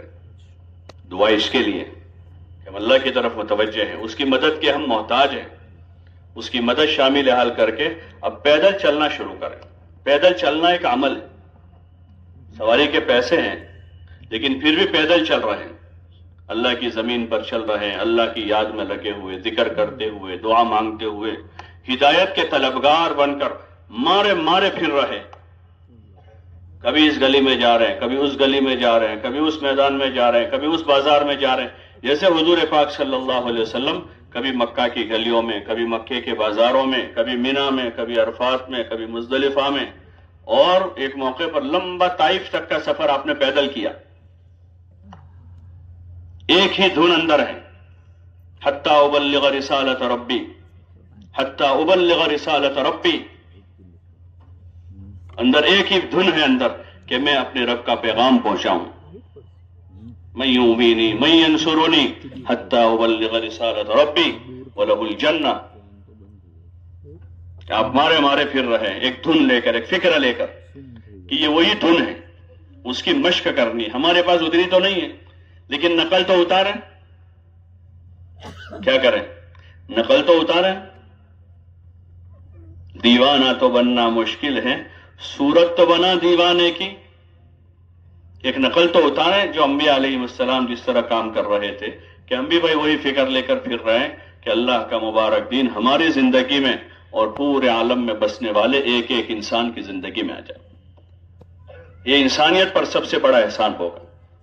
کسی نے ہوائی جہاز بنایا تو پوری انسانیت کو تعارف کروائے، بھائی لو یہ ہو، اس میں سفر کرو، تمہارا یہ ہوگا، تمہارا وہ ہوگا۔ کسی نے سائیکل بنائی تو اس نے اپنا تعارف کروایا کہ اس میں تمہاری آسانی، کسی نے جوتا بنایا تو وہ لے کر پھر رہا ہے، کسی نے قلم بنایا تو وہ لے کر پھر رہا ہے۔ اللہ نے ایک مبارک طریقہ ہمیں عطا فرمایا ہے، ہمارے ذمے ہے کہ ہم اس کو سیکھتے سمجھتے ہوئے پوری انسانیت کو اس کا تعارف کرواویں۔ اس لیے جائیں گے پیدل، گلیوں میں بھی، بازاروں میں بھی، اپنی نظروں کی، اپنے ایمان کی حفاظت کے ساتھ نظریں جھکاتے ہوئے، زبان پر ذکر ہو اور دل میں ایک فکر اور پرہن ہو، اپنی حاجتوں کی فکر میں ہر وقت نہ رہے۔ یہ انسانی صفت نہیں ہے کہ ہر وقت آدمی، ابھی تو دوپہر کا کھانا نہیں، شام کے کھانے کی فکر، اس وقت کے کپڑے پہلے، کل کے کپڑوں کی فکر ہے۔ حاجتوں کو اللہ نے محدود کیا ہے تو ہم بھی اس کو محدود رکھیں، اس کی زیادہ دھن نہ بناویں۔ حاجتیں ضرور پوری کرنی، لیکن اسی کی فکر میں نہ لگے رہے، بلکہ اپنی ہدایت اور اپنے اعمال کو قائم کرنے کی فکر ہو۔ تو اس طرح چلتے ہوئے جائیں گے، دعا مانگتے ہوئے، ذکر کرتے ہوئے، سیکھتے سکھاتے ہوئے، کوئی مسلمان بھائی ملے اس کو سلام کرتے ہوئے، کوئی سلام کرے تو اس کا جواب دیتے ہوئے مسجد پہنچے، اپنا سامان ایک طرف لگا دیں، وضو کر کے 2 رکعت نماز پڑھ لے۔ تحیت الوضو، تحیت المسجد، یہ سنت ہے۔ جب بھی مسجد میں داخل ہو، چاہے گھر میں ہو، تو 2 رکعت تحیہ پڑھیں۔ یہ سنت ہمارے یہاں چھوٹی ہوئی ہے، مسجد میں داخل ہو کر 2 رکعت پڑھنے کی۔ مسجد کا تحیہ ہے، مسجد میں داخل ہوئے، سنت ہے۔ ایسے وضو کیا تو 2 رکعت پڑھ لیں۔ حضرت بلال رضی اللہ عنہ سے حضور نے پوچھا، بلال وہ تمہارا کون سا عمل ہے کہ میں دیکھ رہا ہوں کہ تمہارے پیروں کی آہٹ مجھے جنت میں محسوس ہو رہی ہے؟ کہ یا رسول اللہ، اور تو کوئی عمل نہیں ہے، جب بھی وضو ٹوٹ جاتا ہے وضو کرتا ہوں اور 2 رکعت نماز پڑھ لیتا ہوں۔ اس کی مشق ہوگی، سامان لگا دیں اور پھر مشورے کے لیے بیٹھ جائیں اور سوچیں کہ جیسے اللہ نے ہم کو نکالا، یہاں سے بھی زیادہ سے زیادہ لوگ کیسے نکلے، یہاں اس جگہ پر مسجد وار جماعت قائم ہو، اس بستی میں، اس مسجد میں مسجد وار جماعت قائم ہو، تاکہ ہمارے جانے کے بعد بھی دین کی محنت یہاں جاری رہے، دین کی محنت جاری رہے یہاں۔ اور اپنے 24 گھنٹے کا نظام بنانا ہے، جماعت کے 24 گھنٹے کا نظام بنانا، تاکہ 1 منٹ بھی ضائع نہ ہو۔ یہ بھی ایک مشق ہے، جماعت میں نکل کر 24 گھنٹے کا اپنا پروگرام بنا لے پورا، تاکہ ہمارا وقت ضائع نہ ہو۔ اگر نظام بنا ہوا ہوگا تو وقت بگڑے گا نہیں، اور نظام بنا ہوا نہیں ہے تو روزانہ ہمارے گھنٹوں ضائع ہو جاتے۔ روزانہ کی زندگی میں ہم دیکھیں، روزانہ بہت سارا وقت ضائع ہو جاتا، اور جن لوگوں نے نظام بنا لیا تو روزانہ بہت سارے خیر کے کام کرتے ہو۔ ایک بھائی کے پاس ہم لوگ ایک مرتبہ ملاقات کے لیے گئے ہمارے یہاں، تو ان سے بات چیت ہوئی، پھر تھوڑی اور باتیں، تو انہوں نے کہا کہ میرا سال بھر کا معمول ہے، صبح صادق سے پہلے میں اٹھ کر تہجد پڑھ کے 2 پارے روزانہ پڑھ لیتا ہوں، صبح صادق سے پہلے، پھر فجر پڑھتا ہوں، اور پھر آگے باگے معمولات پورے کرتا ہوں، اپنے کام پورے کر لیتا ہوں، اور پھر دن بھر کاروبار کرتا ہوں، شام کو عشاء کے بعد فوراً سو جاتا ہوں، عشاء بعد آرام کر لیتا ہوں، اور ہر موسم میں 2 گھنٹے پہلے اٹھ جاتا ہوں۔ تو یہ ترتیب ہے زندگی، ایسے نظام بنے گا۔ اس وقت تعلیم ہے، اس وقت بیان ہے، اس وقت نماز ہے، اس وقت کھانا، اس وقت سونا ہے، پورا 5 گشتوں کا نظام بنانے کے، خصوصی گشت ہیں، تعلیمی گشت ہیں، تشکیلی گشت ہیں، وصولی کا گشت ہیں، تاکہ وہاں محنت قائم ہو کر گھر گھر پہنچنا، جو اس محنت کا ایک بڑا حصہ ہے، کہ عام سے عام لوگوں سے جا کر ملنا اللہ کے لیے، اور کوئی غرض نہیں۔ مسجدوں میں مسجدار جماعتیں، ان کا یہی بنیادی ایک کام ہے کہ اپنے محلے کے 100% مسلمانوں سے جا کر اللہ کے لیے ملاقات کرنا، اپنی کوئی ذاتی غرض نہیں، اپنے بھائی کی خیرخواہی کے ساتھ ملاقات کرنا، ملنا، بات کرنا، ایمان کی، اعمال کی، اخلاق کی، آخرت کی، اور ہر مسلمان کو دین پر چلنے کے لیے اور دین کی محنت کے لیے تیار کرنا، ہر مسلمان کو تیار کرنا۔ اس کے لیے 5 گشت ہیں، خصوصی گشت ہے، اپنا مشورہ سے فارغ ہو کر پہلے خدمت والے ساتھی خدمت میں لگ جاوے، ایک پرانا ایک نیا ساتھی خصوصی گشت میں اس بستی کے علماء کی خدمت میں جا کر دعا کی گزارش کریں، ان کی توجہ اور دعا لیں، اور وہاں کے جو دنیاوی اعتبار سے جو بااثر لوگ ہیں ان کو جا کر ذمہ داری کا احساس دلاوے، ہمدردی کے ساتھ، خیر خواہی کے ساتھ، اور جو مقامی ذمہ دار حضرات ہیں دعوت کے کام کے، ان سے جا کر بھی ان سے نصرت طلب کرے کہ ہماری جماعت آپ کی بستی میں، آپ حضرات ساتھ دیں گے، ہمارا فائدہ ہوگا، ہماری تربیت ہوگی۔ یہ خصوصی گشت ہے۔ پھر دوران تعلیم تعلیمی گشت ہے کہ دو دو ساتھی جا کر جو فارغ بیٹھے لوگ ہیں دکان پر، چوراہے پر، چوپال پر، ان سے محبت کے ساتھ دعا سلام کر کے، بھائی صاحب آپ کا وقت بہت قیمتی ہے، اس کو اور زیادہ قیمتی بنانے کے لیے مسجد میں اس وقت حلقہ لگا ہے تعلیم کا، حضور صلی اللہ علیہ وسلم کی مبارک باتیں پڑھی جا رہی ہیں، آپ آؤ گے انشاءاللہ بڑا نفع ہوگا۔ خوشامد کرنے کا نام گشت ہے، آرڈر کا نام نہیں ہے۔ کیا کرنے کا نام ہے؟ ایک تو بھائی صاحب آ جاؤ، یہ نہیں، خوشامد ہے، لہجہ ہمارا خوشامد والا ہو تاکہ سخت دل آدمی بھی ہے وہ بھی نرم ہو جائے۔ خوشامد میں وہ تاثیر ہے کہ سخت آدمی بھی نرم پڑ جاتا ہے، اور نرم آدمی ہے تو اور جلدی قبول کر لے گا۔ تو خوشامد والے لہجے کے ساتھ ہمیں بات کرنا کہنا آ جائے، اس کی مشق کرنی ہوگی۔ تو یہ تعلیمی گشت میں ان کو لا کر تعلیم میں بٹھائیں گے، اور پھر اب ان کو تھوڑی دیر کے الگ بیٹھ کر ان سے تھوڑی بات کریں گے، اور ان کا دینی ذہن بنانا۔ ذہن اگر دینی بن گیا تو پھر وہ آدمی دین پر چلے گا، ذہن نہیں بن پایا ہے تو دین بوجھ بنے گا۔ اس لیے ذہن بنانے کے لیے دین کے فائدے بتانے ہیں، دین کے نفع سمجھانے، اور پھر ان کو دین کی محنت کے لیے تیار کرنا، اپنی نصرت کے لیے آمادہ کر لیں۔ ابھی تو آپ جا رہے ہیں شاید کاروبار پر جا رہے ہیں، لیکن شام کو آپ آ جاؤ، عصر سے گشت بھی ہوگا اور بیان بھی ہوگا، ملاقات کا نظام بھی ہوگا۔ کل اتوار ہے، اگر آپ کے پاس فرصت ہے تو کل کا دن آپ دے دو۔ ایسے لوگوں کو تیار کریں، ان کے وقت کی تشکیل کریں، 2 گھنٹے 5 گھنٹے 10 گھنٹے 1 دن 2 جتنا دے وہ ابتدا میں، پھر وہ آئیں گے، قریب ہوں گے، سنیں گے، سمجھیں گے، بیٹھیں گے، اٹھیں گے، تو آگے کی بات ان سے ہوگی۔ تو یہ تعلیمی گشت کے راستے سے دن بھر میں یہ کام ہو۔ اور عمومی جو ملاقاتیں ہیں جو میں نے ابھی عرض کیا کہ ہر مسلمان سے جا کر بات کرنی ہے، دو کی جماعتیں بناوے اپنے ساتھیوں کی اور ان کو پھیلاوے۔ عموماً ساتھی کہتے ہیں مجھے بات کرنا نہیں آتا، کوئی بات کرنے والا آدمی دو۔ بات کرنا تو آتا ہے، بہت بولتا ہے، وہ تو دن بھر بولتا ہے، لیکن یہ سمجھا کہ بھئی دین کی بات یعنی گھنٹہ 2 گھنٹہ تقریر کرے تو ہی بات ہوتی ہے وہ، تو ان کو یہ کہیں کہ بھئی یہ بات کرنا مشکل نہیں ہے، آپ ان سے جو باتیں آپ کو دین کی آ رہی ہے، ایمان کی، نماز کی، اس کی جو فضیلت ہے یاد ہے، وہ سنا دیں ان کو، وہ سنا دیں ان کو۔ مولانا الیاس صاحب رحمۃ اللہ علیہ کے پاس ایک میواتی آیا، انہوں نے ان کو کہا بھائی جاؤ تم جا کر لوگوں کو دعوت دو، تو مجھے تو نہیں آتا دعوت دینا۔ تو انہوں نے کہا بھائی تھوڑی بہت ایمان کی بات کر لو، بولے وہ بھی نہیں آتا مجھے۔ تو مولانا نے اسے کہا کہ بھئی تو جا کر لوگوں سے یوں کہیو کہ بھئی دیکھو میری عمر تو اتنے سال گزر گئی اور میں نے غفلت میں دن گزار دیے ہیں، تم ایسا نہ کریو۔ اتنا تو کہہ سکتے، بولے ہاں اتنا کہہ سکتا، تو جاؤ اتنا جا کر کہو لوگوں سے۔ حضور علیہ السلام نے فرمایا بلغوا عنی ولو آیا، کہ تم میری طرف سے دوسروں کو پہنچاؤ چاہے تم کو ایک بات آتی، ایک بات بھی بتاؤ۔ وہ رواج میں سے نکلا ہوا ہے، اس لیے شوہر بیوی کو نہیں کہہ رہا، 10 سال سے ساتھ میں رہ رہے ہیں، ابھی تک ایک مرتبہ بھی اس کو نماز پڑھنے کو نہیں کہا۔ باپ اپنے جوان بیٹے کو نہیں کہہ رہا، جو کہنے کا تھا وہ نہیں کہہ رہے، جو بار بار کہنے کا تھا وہ بات وہ کہنا سننے کا رواج ختم۔ یہ اس کی ایک مشق ہے کہ 2 آدمی جا کر بولنا شروع کرے، دعوت دیں، بتاویں، بس یہ ہے محبت سے دعوت، ہمدردی کے ساتھ جاوے، اپنا دل صاف لے کر جاوے، اس بھائی کی حقارت دل میں نہ آوے، چاہے کتنا ہی گنہگار ہو، اس کا فعل برا ہے وہ برا نہیں ہے، اس کا فعل برا ہے وہ برا نہیں ہے۔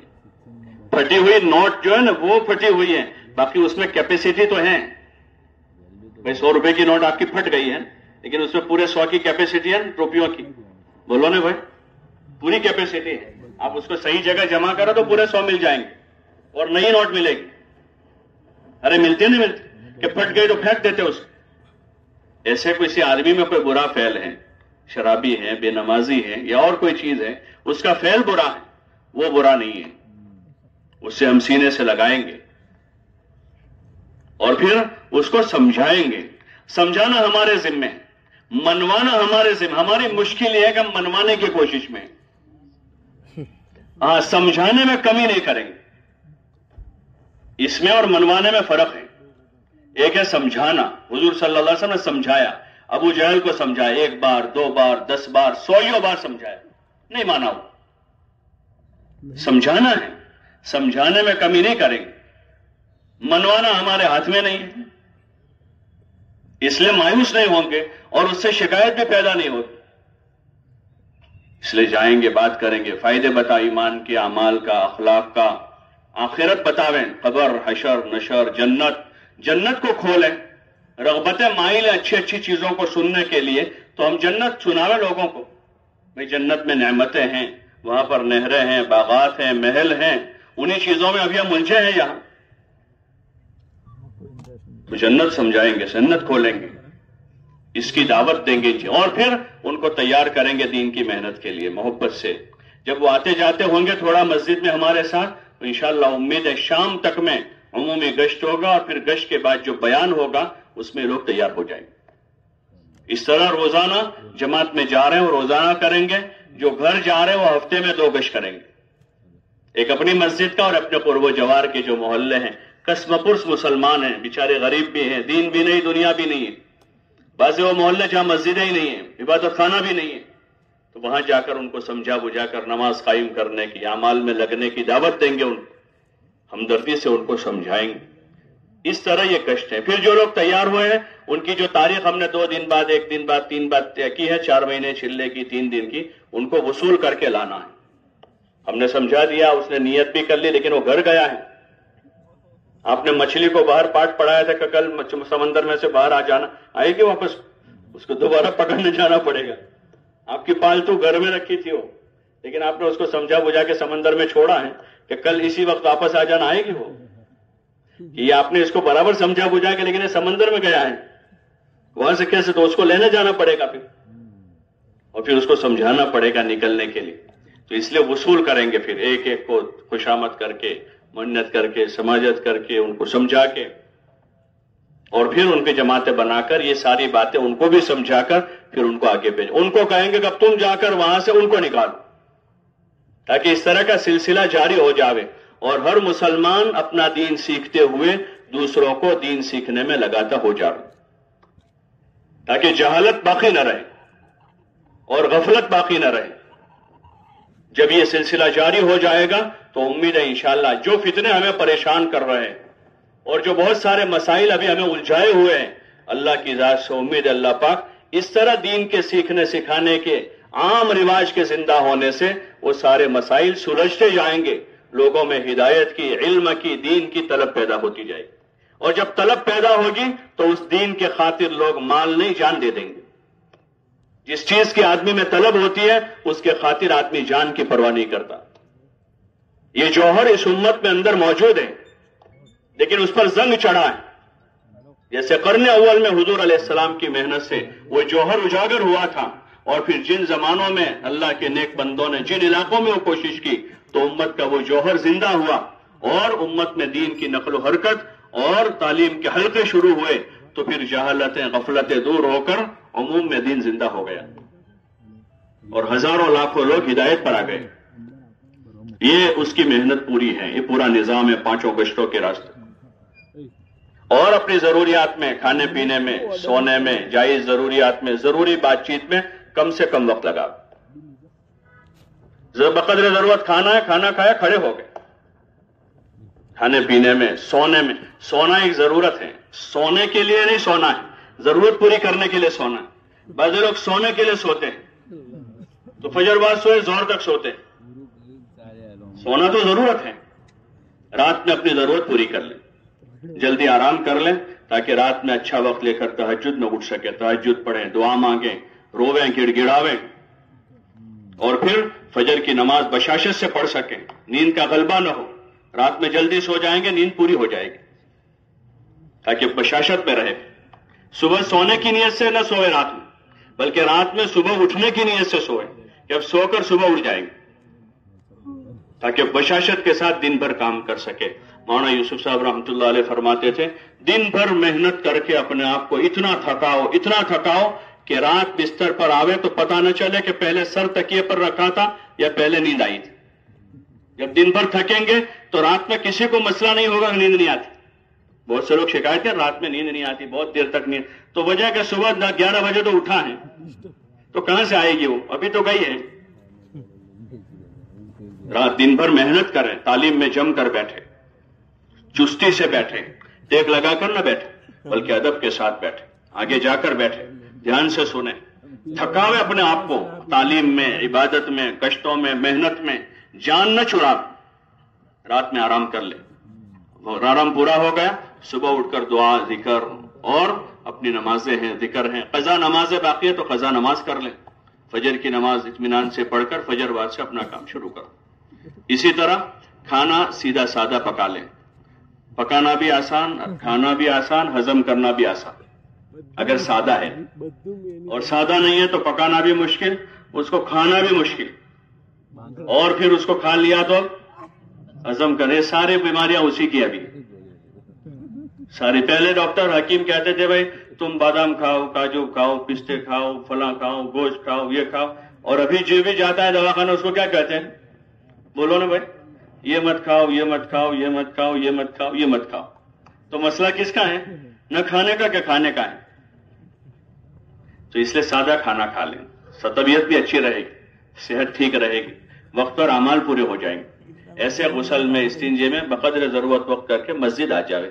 مسجد کی چار دیواری کو لازم پکڑیں. گشتوں کے علاوہ اپنا وقت مسجد میں گزاریں. آرام بھی مسجد میں کر لیں اعتکاف کی نیت کر کے.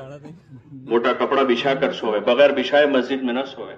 مسجد اللہ کا گھر ہے، شاہی دربار ہے. وہ مسجد کا ادب کریں، احترام کریں.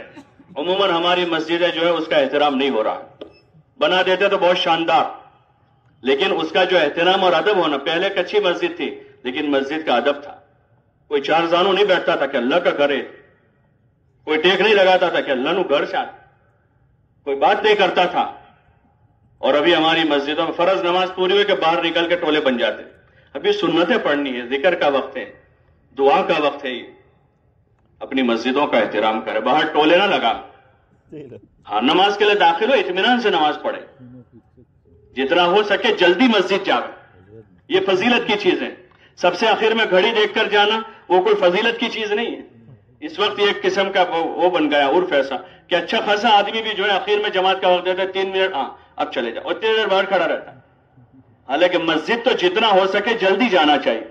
اگر اللہ توفیق دے اذان سے پہلے چلے جانا چاہیے. دور صحابہ میں، دور تابعین میں فخر کی چیز تھی کہ کوئی آدمی کہا کہ میں اذان سے پہلے ہی مسجد آ جاتا. کوئی یہ کہہ رہا ہے کہ اتنے سال ہو گئے میں نے کسی نمازی کی پشت نہیں دیکھی، یعنی پہلی صف میں ساری نمازیں پڑھی. مسجد کا ادب احترام کرے، جتنا ہو سکے جلدی آ جائے، اور مسجد میں نماز، ذکر، عبادت، دعا قائم کریں تاکہ ایک ماحول بنے اس کا، غفلت کے ساتھ نہ رہے. مسجد میں باتیں نہ کریں، اور بھی ایسا کوئی کام نہ کرے جو مسجد کے ادب کے خلاف ہو. تو اس لیے اپنے اوقات کو مسجد میں زیادہ گزاریں. بازاری ماحول سے اپنے آپ کو بچاویں. جن چیزوں سے بچنا ہے، بازاری ماحول ہے. ضرورت کے لیے 2 ساتھی خدمت والے جا رہے تو ان کو کہہ دیا کہ بھائی میرا صابن لانے لے آئیو. صابن لانے کے لیے کیا ضرورت ہے جانے کی؟ کسی کو اور کوئی چیز، قلم لانا تھا، ڈائری لانی تھی، خدمت والے کل جانے ہی والے صبح، ان کو کہا بھائی تم ذرا لے جا کر لے آئیو. بازار نہ جاؤ اور نئی کوئی عادتیں نہ بنا، بلکہ جو پرانی بری عادتیں پڑی ہوئی ہیں، ٹھنڈا پینے کی، آئس کریم کھانے کی اور چائے پینے کی، اور اس کو دھیرے دھیرے کم کریں، اس میں اضافہ نہ کریں. یہ زائد چیزیں ہیں. کھانا پینا تو ٹھیک، بھائی 2 وقت کھانا کھا لے. ہمارے عرف میں ناشتہ بھی عام ہے تو ناشتہ بھی کر لے صبح، باقی عشاء کے بعد ٹھنڈا پئیں گے تبھی کھانا ہضم ہوگا. ایک بری عادت بنائی ہے وہ. اس لیے اس قسم کی بری عادتوں کو چھوڑنے جا رہے ہیں نفس و شیطان سے، اور برے ماحول اور بری عادتیں جو ہمارے ساتھ لگی ہیں اس سے اپنے آپ کو بچانا ہے. ایسے ہی سیاسی باتیں نہیں کریں گے.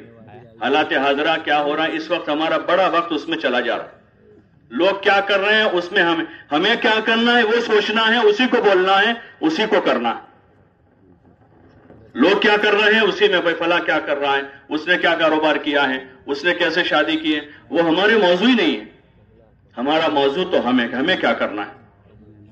ہمیں کیا کرنا ہے؟ نماز پڑھنی ہے، روزے رکھنے ہیں، عبادت کرنی ہے، اللہ کو راضی کرنا ہے، آخرت بنانی ہے. ان چیزوں میں اپنے آپ کو مشغول رکھیں. اس لیے حالات حاضرہ ہیں، سیاسی باتیں ہیں، اس قسم کی جو باتیں ہیں ان سے اپنے آپ کو بچانا ہے. یہ بچانے کے کام ہے، ان چیزوں میں نہیں پڑنا. ایسے انتظامی چیزوں میں اس وقت سب سے بڑا مسئلہ یہ سب جگہ بنا ہوا ہے. انتظام والے 5 آدمی ہیں اور 10 آدمی رائے دینے والے ہیں. مفت کی صلاح دینے والے سب جگہ بہت. تو جماعت میں اس کی بھی مشق کرنی ہے کہ وہاں مسجد میں کیا ہو رہا ہے، مدرسے میں کیا ہو رہا ہے، امام صاحب کیا کر رہے ہیں، مؤذن صاحب کیا کر رہے ہیں، اس میں ہم نہ پڑیں. ہر جگہ کچھ لوگ ہوتے وہ آتے ہیں جماعت کے پاس، بھیا تھوڑی بات کرو نا ہمارے امام صاحب سے، آپ ہمارے مؤذن صاحب کو تھوڑا سمجھاؤ، ٹرسٹی سے بات کر. بھائی وہ تمہارے آپسی مسائل آپ خود ہی کر لینا، ہم تو اپنا دین سیکھنے یہاں پر آئے. اس لیے ہم انتظامی کسی بھی ان کے امور میں ہم دخل گیری نہ کریں. اذان ہے، اقامت ہے، نماز ہے، مسجد کا انتظام ہے، ان چیزوں میں دخل نہ دیں تاکہ یہ عادت ہماری بن جائے کہ گھر آ کر بھی ہم غیر ضروری چیزوں میں الجھے نہیں. جو جن کے امور ہے وہ خود نمٹا لیں گے، وہ خود ہی کریں گے. وہ جن کے امور ہے وہ خود کریں گے. ان کے پاس بھی ان کے بڑے ہیں، ان سے کر لیں گے. وہ ہر خاندان میں کوئی نہ کوئی ہوتا ہے، ہر محلے میں کوئی نہ کوئی ہوتا ہے. تو وہ اپنے امور کہ ہم اپنے آخرت کی فکر میں اپنے ایمان، اعمال، اخلاق کو بناتے ہوئے، اپنی عبادت کو سنوارتے ہوئے، علم سیکھتے سکھاتے ہوئے ہم اپنا کام کرتے رہیں گے. اس لیے جو جماعتوں میں جا رہے ہیں وہ اس کی خوب فکر کریں. گھر جا رہے ہیں وہ بھی ان اعمال کو، دعوت، تعلیم، ذکر، عبادت کو اپنے محلے میں مسجد کی جماعت کے ساتھ قائم کریں. اس نیت کے ساتھ جاویں کہ گھر جا کر اپنے گھر والوں کو یہ بات سنائیں گے، ان کو بھی سمجھائیں گے، کیونکہ ان کی ذمہ داری ہمارے ذمہ ہے. قُوا أَنفُسَكُمْ وَأَهْلِيكُمْ نَارًا، اپنے آپ کو، اپنے گھر والوں کو جہنم سے بچاؤ. ان کی تعلیم و تربیت کی فکر کریں گے. گھر میں اس کے لیے تعلیم کا حلقہ قائم کریں گے کہ گھر میں تعلیم کا حلقہ قائم کر کے بچوں کا، بچیوں کا، بہوؤں کا ذہن بنائیں گے تاکہ وہ بھی ایمان، اعمال، اخلاق، آخرت کی فکر کے ساتھ زندگی گزاریں. اپنے گھر سے ان تمام اسباب کو دھیرے دھیرے ختم کریں گے جس سے بے دینی آتی ہے، اور تربیت کا نظام قائم کریں گے. اس کے لیے ضرور ہے کہ اپنے گھر والوں کو تھوڑا وقت دیں اور اپنے کچھ اعمال گھر میں بھی کریں. فرائض تو مسجدوں میں پڑھنا ہے، اور اس زمانے میں سنتیں بھی مسجد میں ہی پڑھ لیں تاکہ رہ نہ جائے. وہ باقی نفلیں ہیں، ذکر ہیں، تسبیح، تلاوت ہیں، تہجد ہیں، اپنے گھر میں قائم کریں تاکہ گھر کے ماحول میں بھی اس کے فضا بنے، عبادت کی، ذکر کی، تلاوت کی، سنت والی زندگی کا گھر میں ماحول بنے. اس کی فکر کے ساتھ واپس جاوے اور جلد از جلد اپنی راہ خدا میں نکلنے کی ترتیب بناوے، اس کی نیت لے کر جاوے. تو نیت کرتے ہیں انشاءاللہ. کون کون نیت کرتے ہیں انشاءاللہ واپس جا کر جلدی؟ ابھی تو کیا نیت ہے وہ بھی میں نے نہیں کہی بھائی. کیا نیت کرنی ہے وہ کہ جلد از جلد انشاءاللہ 4 مہینے راہ خدا میں نکلنے کی ترتیب بنائیں گے انشاءاللہ. کون کون بنائیں گے؟ اللہ ہم سب کے لیے آسان فرمائے.